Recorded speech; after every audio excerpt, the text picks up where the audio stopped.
Sveiki, sugrįžę į Jonagolis kambarė dirbtuvės. Mano vardas Svetlana, jeigu dar nebuvote ir nematėte mano vaizdelių, sveiki atvykę. Šiandien aš šnekėsiu gan aktualią temą. Tikriausiai ne visiems, kai kurie iš mūsų yra laimingi ir turi didžiulius gražius pietinius langus, bet aš pati namuose turiu šiaurinius langus, todėl šiandien jums papasakosiu daugiau apie augalus, kurie ne tai kad myli, bet išgyvena tamsesnėmis sąlygomis.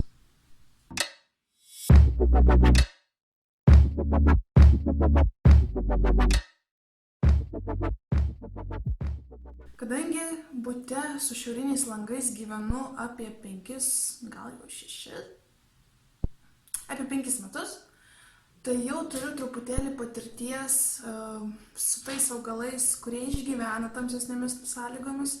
Tai yra jau plius minus įsivaizduoju, kurie yra atlaidesni augaliukai ir kurie atleidžia man už tai, kad pas mane yra truputėlį tamsiau ir nenumiršta. Todėl nusprendžiau pasidalinti ir su jumis, nes tikrai tikiu, kad yra žmonių, kurie gyvena labai tamsiomis sąlygomis. Pati turėjau kursiokų, kuris gyvena Rūsyje vos ne, be langų. Tai kad manau, kad tai yra daugam aktualu, o jeigu ir neaktualu, galbūt tiesiog įdomu pasidomėti. Ir iš karto norėčiau kreiptis į tos pikčiurnas, kurie sakys, o tu Dieve šventas vėl prisidažė ir reklamuoja save, o ne augalus, tai come on.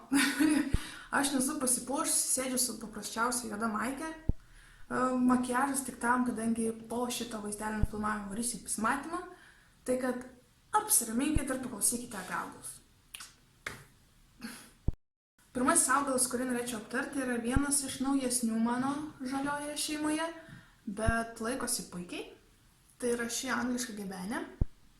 Ją jau turbūt matėte keliuose mano video įrašuose, bet aš ją labai myliu, gal noriu vis dažniau ir dažniau ją parodyti. Tai kaip matote, jos lapai yra truputėlį dažyti, ne visiškai žali. Ir kiek žinau, tai tokie augalai su raštais ant lapų mėgsta truputėlį daugiau šviesos, bet ši gėlė yra labai atlaidi. Niekad nesitikėjau, bet aš ją pastačiusi ne ant palangės šiaurinės, o dar blogiau. Tai yra, pas mane yra lentyna ant sienos visai netoli lubų, tai yra labai aukštai. Ir tenais patenka žiauriai mažai. Ir ten patenka labai mažai šviesos. Ir nusprendžiau truputėlį parizikuoti ir pastatyti ją tenais, bet jinai atrodo gan laiminga. Leidžia naujus lapelius. Taip kad nebijokit ir manau, jeigu turite kažkokį tamsesnį kampelį, kuriame jums trūksta truputėlį žalumos, tai gebenė gali būti jūsų išsigelbėjimas. Net ir raštuota, ko aš tikrai nesitikėjau. Tai kad verta pabandyti. Šnekant apie tamsesnius kampelius namuose, tai ant tos pačios lentynos prie pat lubų, kur yra labai mažai šviesos, stovi ir kitas augalas. Tai yra šimaranta. Angliškai prayer plant, tai yra maldininko augalas. Tai gal išvertus šis yra artimesnis jums pavadinimas ar aiškesnis, bet pažiūrėkite į šios lapus. Daugybę metų norėjau šią augalą, bet vis dvejodavau, nes man truputėlį keista jo forma. Bet vis dėlto nusprendžiau surizikuoti, nusipirkti, nes pažiūrėkit, kaip atsispirti tokiems lapams. Taip, tai ši maranta yra gan nauja mano šeimoje. Žiūrėkit, kokia kita lapų pusė. Vis nukrypsiu nuo temos, nes žiauriai myliu šitą augalą. Ši maranta stovi ant tos pačios lentynos kaip ir ši gebenė. Tenai saulės visai beveik nėra. Nežinau, į dieną gal 2 valandos saulės patenka ir tai netiesiogiai spinduliuoja iš išsklaidytų. Bet žiūrėkit, vešli, laiminga, leidžia naujus lapelius. Taip kad ir ne vieną naują lapelį, o kelis. Taip kad jeigu bijojate surizikuoti, tai aš tai padariau už jūs, išsiaiškinau ir dabar galite laisvai bėgti parduotuvę ir pirkti marantas ar maldininko augalus. Kitas augalas, be kurio neįsivaizduoju tamsių namų, tai yra zamekulkas. Jau jį esate matę mano vaizdeliuose, jeigu anksčiau esate žiūrėję, bet tai tikrai pagirtinas augalas, nes jį pradėjau auginti tada, kai dar apie gėles nelabai ką išmaniau, o ką žinau, tai buvo visokiausios smulkmenos, kurios nelabai man padėdavo. Todėl esu suklydusi ne kartą su juo, bet jis man kiekvieną kartą atleisdavo. Netgi buvo laikas, kai išvažiuodavau pasenelius vos ne mėnesiui ir palikdavau tėtį laistyti gėles, o jis stovėjo ant spintos ir tėtis jo nepastebėdavo ir nelaistė jo mėnesį su viršum ir jis buvo atlaidus, grįžau, jis stovėjo kaip toks, kokį palikau, toks ir stovėjo, kai aš sugrįžau. Todėl jis mane labai nudžiugina ir ištvėrė šitą ekstremalų išbandymą, todėl tikrai rekomenduoju pabandyti ir jums, jeigu esate užmaršuoliai, kaip kažkada buvau ir aš, ir pamiršite jį palaistyti, jis ant jūsų nesupyks ir nenumirs, o stovės toliau ir lauks kantriai, kol jūs jį palaistysit. Nebent jau čia nelaistysit 2-3 mėnesius, tada sorry, nežinau, koks augalas tai ištvertų. Nebent ištvertų sekantis augalas, kurį jums tai jau parodysiu. Augalas, kuris atleis jums, jeigu jo nelaistysit 3 mėnesius, Sanseverijos. Patikrintas reikalas. Tai kitaip vadinamas uošvės liežuvis. Čia yra truputėlį kitokios rūšės Sanseverija. Pamiršau, kokios rūšės. Nufilmavusi šitą video pasižiūrėsiu savo užrašuose, kiekvieną augalą aš vedu į žurnalą ir pasitikrinsiu, koks pavadinimas ir dėsiu jums ekrane. Taigi, tai yra 2 Sanseverijos, kurios yra nenužudomos ir nemirtingos. Taip, įmanoma jas nužudyti ir lengviausias būdas jas nužudyti, tai yra perlaistyti. Ką aš buvau beveik padariusi su šia Sanseverija, tai yra iš Ikėjos pirkta Sanseverija prieš 4 metus. Ir ką aš blogai dariau, tai ją laisčiau kaip lapuočius. Tai yra kiekvieną savaitę pildavau normaliai vandens, kad jinai gerai atsigertų, nes galvojau, kad tai tikrai patiks. Ir to rezultatas buvo, kad jinai pradėjo pūti. Tai yra jos lapukai, nuo kiekvieno stiebelio šoninis lapukas pradėjo geltonuoti ir tiesiog nupūti. Tai kas buvo labai negražu, bet laiku susivokiau, laiku supratau, kad nereikia to daryti ir pradėjau ją laistyti maždaug 2 rečiau, tai yra kas 2 savaitę. Ir prašau, 4 metai, ūgliukų yra 2 daugiau negu buvo tada, kai aš nupirkau. Saulės beveik nėra, pažiūrėkit, jūs esate mano vaizdelė, aš sėdžiu tiesiai prieš langą. Visiškai langas man yra už 5 centimetrų. Toliau kambaryje matote, kaip nyku ir tamsu, dabar to labiau šiandien yra apsiniaukę, lyja. Akivaizdu, kad pas mane namuose nėra saulės daug. Laimingai. Jiems tai tinka. Abudu stovi netoli tos spintos. Todėl lengviausias augalas, nesumeluosiu. Pasiklauskit bet kurio gėlininko. Koks augalas, kurio aš tikrai nenužudysiu, pamiršęs palaistyti ar pastatęs į tamsią vietą, prašau, Sanseverija, 100%. Patikėkit. Kitas atlaidus augalas, tai be abejonės kaktusai. Šitas yra naujokas, nusipirkau jį per gėlių dienas. Žiūrėkit, kokios spalvos. Ta violetinė lapukų spalva tiesiog suvilioja mane, bet žinokit, persodinimas buvo tragedija tiesiog. Nes, kaip matote, jis turi daugybę mažų dygliukų, kurie atrodo minkštučiai ir pūkuoti, bet taip nėra. Nes subadė man vėl visas rankas, nepadėjo net silikoninės pirštinės, nes kiaurai perėjo visi tie dygliukai, bet vertėjo. Pažiūrėkit, koks grožis, tikrai vertėjo. Užsišnekėjau. Tai grįžkime prie temos. Kaktusai, jie labai mėgsta saulę, bet jeigu jūs pastatysite į tamsesnį kampelį, jie jūsų už tai nenubaus ir nenumirs. Nebent labai, nesugalvoju gražesnį žodžią, bet labai išpindėję. Bet jeigu jūs pastatysite kaktusą tamsesnėme kampelyje, įsidėmėkite, kad greičiausiai jis nebeišleis naujų lapukų, naujų vaikučių ir stovės toks, kokį jį pastatėte. Todėl, jeigu kamputyje norite jau truputėlį didesnio kaktuso, tai iš karto rekomenduočiau ir pirkti didesnį, nes labai maža tikimybė, kad jis augs ir vešės tamsesnėme kampelyje. Ką aš darau, kadangi pas mane yra tamsesni namai, o kaktusai myli saulę, tai paprasčiausiai kiekvieną vasarą aš jas išnešu į balkoną, pas mane yra įstiklintai 2 balkonai, ir per tą vasarą jie prisisėmė tų saulės spindulių ir išleidžia naujus vaikučius, naujus lapelius. Na, rudeniop vėl jos atnešu į namus ir jie pas mane peržiemoja ir vėl nešu į balkoną. Tai yra veiksminga, tai yra patikrinta, nes, kaip jau minėjau, kaktusus labai myliu ir tai, kad turiu šiaurinius langus, manęs nesustabdo ir aš toliau jas perku. Kitas augaliukas, kuris yra visiškai naujas mano šeimoje, tai yra šis lapenis. Jį gavau dovanų nuo savo močiutės ir parsivežiau į namo tik vakar. Kaip matote, pas ją namuose katinas jau spėjo su juo susipažinti, todėl jinai man atidavė, kad aš jį atsivešiu namo ir išgelbėčiau nuo naikintojo katino, nes močiutei kitas anūkas padovanojo kačiuką ir tas kačiukas nusprendė, kad kodėlgi atlikti gamtinius reikalus į dėžutę, kai galima atlikti didelius ir gražius gėlių vazonus.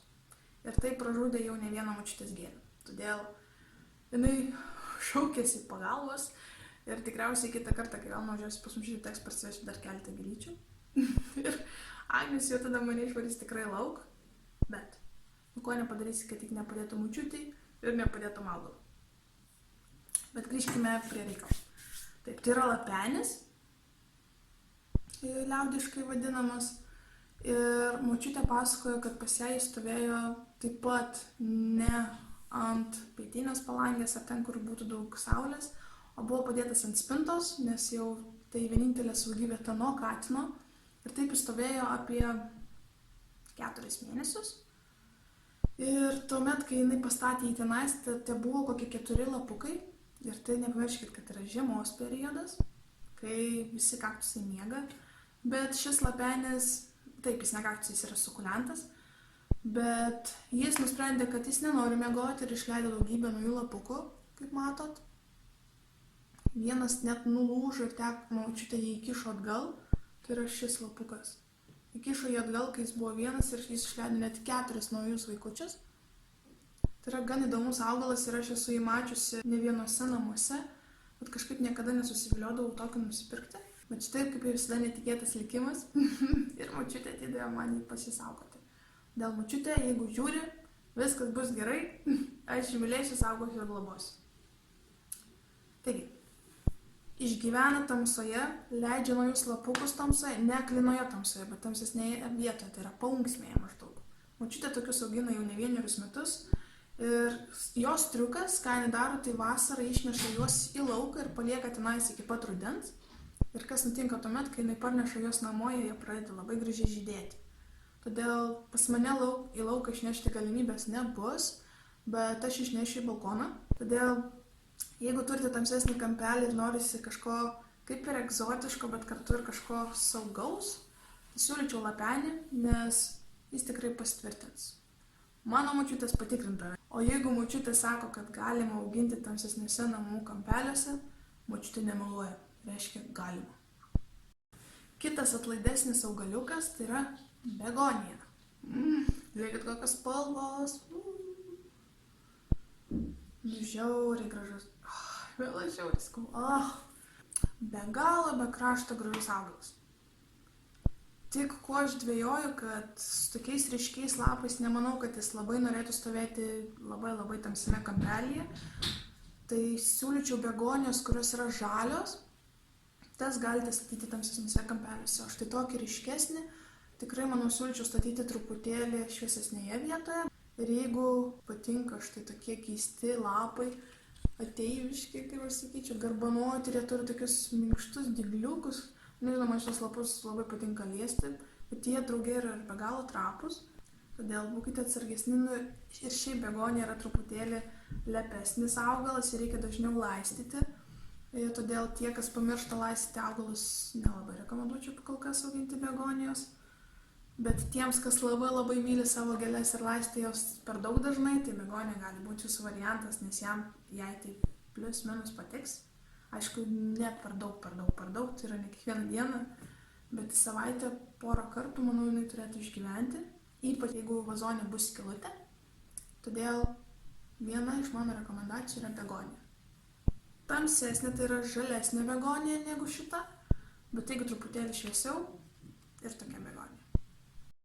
Ir pagal daugumą užsieniečių youtuberių, nežinau kaip lietuviškai pavadinti youtuberius, vis tiek youtuberis. Nesvarbu, dauguma žmonių internete pasakoja, kai užeina šneka apie tamsą mėgstančius augalus. Vienas pirmųjų augalų, kurie rekomenduoja, tai yra potos. Vėl aš sakau potos, nes nežinau lietuviško pavadinimo, bet angliškai jis vadinamas potos. Šitas yra golden potos, tai yra auksinis potos, kaip matote, dėl savo lapukų spalvos. lapai yra labai faini. Kai kurie su labai baltais krašteliais, kas man be galo gražu. Ir taip, kiek esu girdėjusi, jeigu juos pastatote į tamsesnius kampelius, jie pradeda auginti žalius lapus ir juose labai mažai būna raštų baltų, bet jis pas mane stovi už didžiulės monsteros ir vidurį kambario. Tai yra kaip maždaug tas makramė. Tik man taip saulės nelabai yra, ypač kai ją užstoja didžiulė monstera. Bet jis laimingas. Augina naujus lapelius, vieną po kito. Čia nežinau, jums matos. Štai auga naujas lapukas. Ir čia auga naujas lapukas.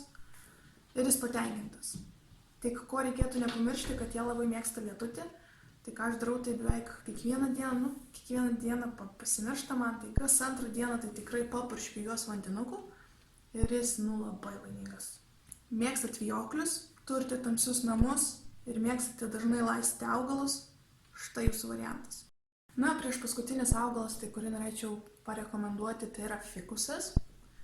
Šitą fikusą įsigijau, kai jis buvo kaip šita jo šakelė mažutė. Kaip šita mažutė jo šakelė. Jis buvo tokio didumo. Pas mane auga netoli šiaurinės palangės. Ir prašau, šitoks jis užaugo per 2 metus. Jeigu tikriausiai būtų gavęs daugiau saulės, būtų ženkliai greičiau užaugęs. Bet kokias sąlygas turiu, tokias suteikiu ir jis vis tiek mane džiugina ir auga. Tai yra mano eksperimentinis augalas, nes kaip matote, jis turi dabar 2 viršūnės, to jis neturėjo, jis augo tiesiai kaip viena šakelė. Ką aš padariau, aš nupjovau jo viršūnę, tą viršūnę pasodinau atskirai ir taip pat turiu jau naują fikusą.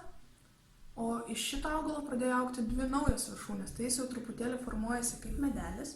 Taip pat išduosiu paslaptį, su šito fikusu toliau darysiu eksperimentus ir juos šį kartą nufilmuosiu.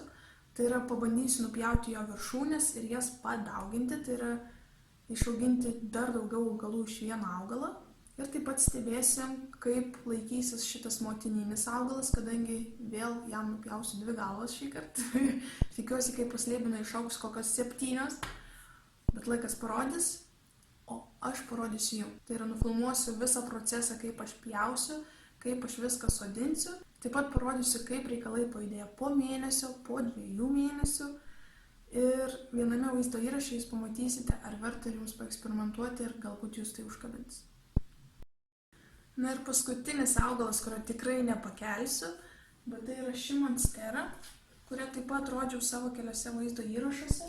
Kiek esu skaičiusi monsteros realiame pasaulyje, tai yra laukinėje gamtoje monsteros gyvena po kitais medžiais, tai yra paunksmėje, tai yra vijoklinis augalas, kuris kabinasi į kitus medžius ir stiebiasi į šviesą.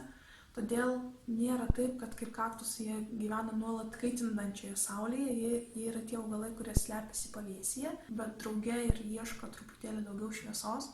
Monsteros iš viso jau kelinti metai yra visų kambarinių augalų karalienės, visi jų geidžia. Ypač visi geidžia monsterų su baltais lapais. Tai yra hitas, kuris jau nežinau kiek metų tęsiasi ir yra didžiulė retenybė ir jos yra be galo brangios. Jos taip pat yra ir mano svajonių sąrašiukė, bet vis niekur nerandu tokių Lietuvoje.